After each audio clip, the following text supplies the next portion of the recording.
Why do we care about the government's fiscal position?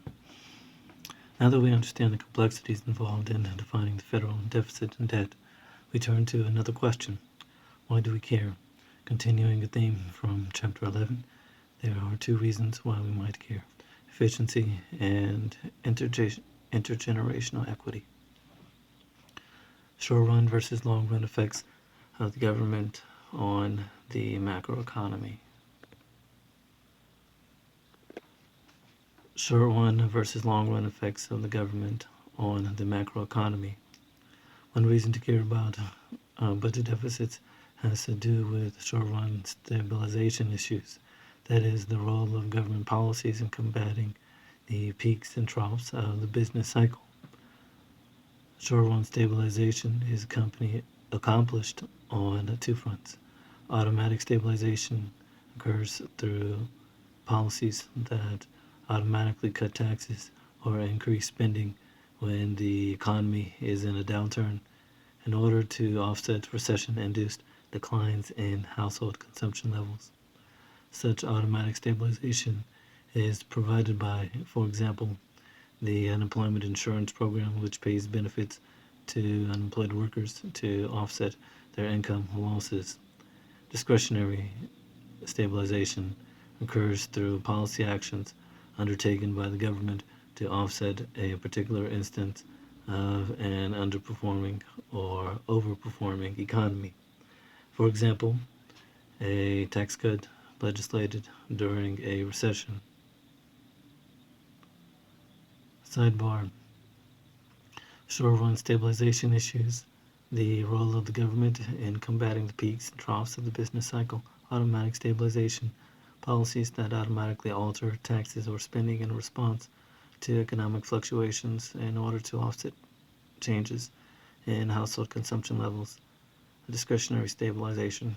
Policy actions taken by the government in response to particular instances of an underperforming or overperforming economy.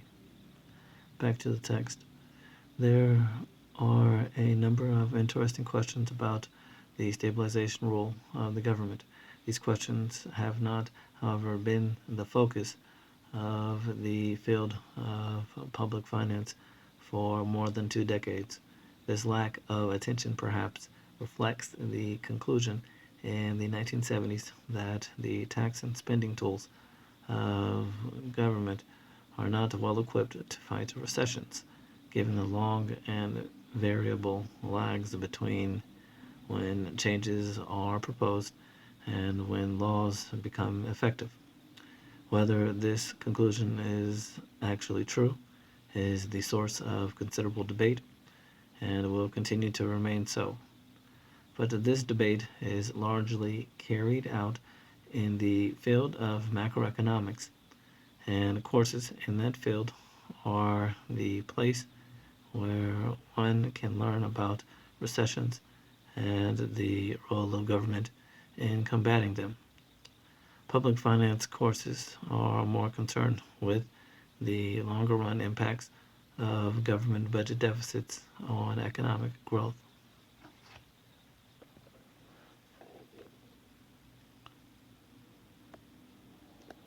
Background: savings and economic growth. The field of economic growth is a vast and rapid growing area of academic study. There are a host of exciting issues being investigated about what drives countries to grow faster or slower, but perhaps the most long-standing issue raised by this literature is the impact of savings on economic growth. The earliest economic growth models emphasized a central role for savings as an engine of growth, and this insight remains important for growth economics today. More capital, more growth. The intuition behind the important role of savings in growth can be seen by returning to the production function, Chapter 2, which translates labor and capital inputs into output. Recall that for a short run, production function. The marginal productivity of labor falls as more labor is applied to a fixed level of capital. In the long run, however, capital need not be fixed. Over time, the level of capital can be increased, new plants can be built, and machines can be purchased and employed for production. Employing more capital then raises the marginal productivity of labor. That is, workers are more productive if they have more and better buildings and machines with which to work. The same type of production function analysis can be applied to the production level of an economy. As there is more capital in an economy, each worker is more productive, and the total social product rises. A larger capital stock means more total output for any level of labor supply. Thus, the size of the capital stock is a primary driver of growth. More savings, more capital.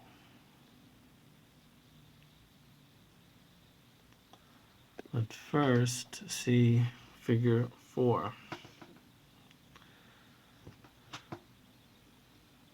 The text reads, capital market equilibrium.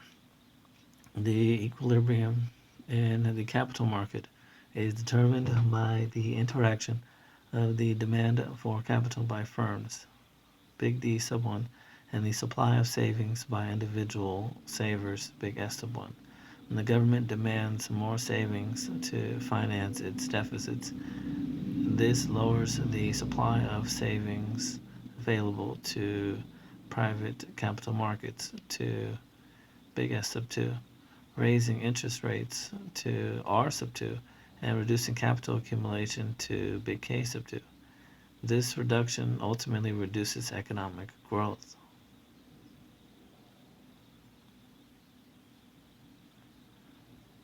On the x-axis, we have quantity of capital, and on the y-axis, we have price of capital, the interest rate, big R. Back to the text. More savings, more capital. The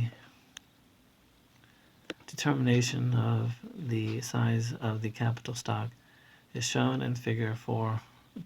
On the horizontal axis is the size of the capital stock, big K. On the vertical axis is the price of capital, which is the interest rate, R.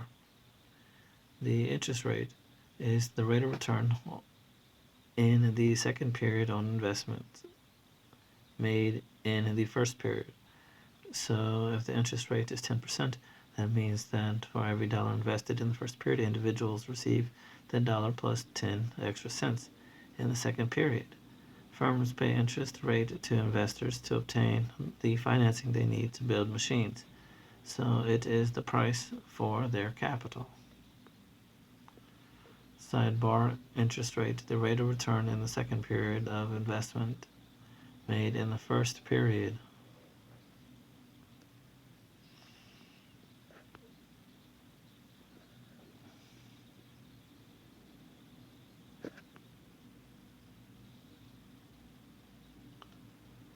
The demand for capital is driven by firms and investment demands. This demand curve is downward sloping because firms are less willing to pay high interest rates to finance their machines. The higher the interest rate, the more that firms must pay investors to obtain money to invest, so the less attractive investment becomes. The supply curve represents the savings decisions of individuals. Individuals face a decision about whether to consume their income today or save some of it for tomorrow. As the interest rate rises, each dollar of delayed consumption yields more consumption tomorrow because individuals are willing to save.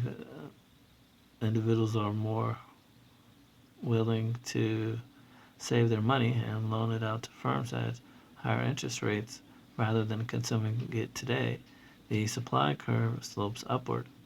That is, just as a higher wage causes individuals to take less leisure, more work, and have more consumption, the higher interest rate causes individuals to consume less and save more today in order to have more consumption in the future. In a competitive capital market, the equilibrium amount of capital is determined by the intersection of these demand and supply curves. This level of capital then enters the production function along with the level of labor derived from the type of labor market analysis discussed in Chapter 2. The result is the equilibrium level output for society.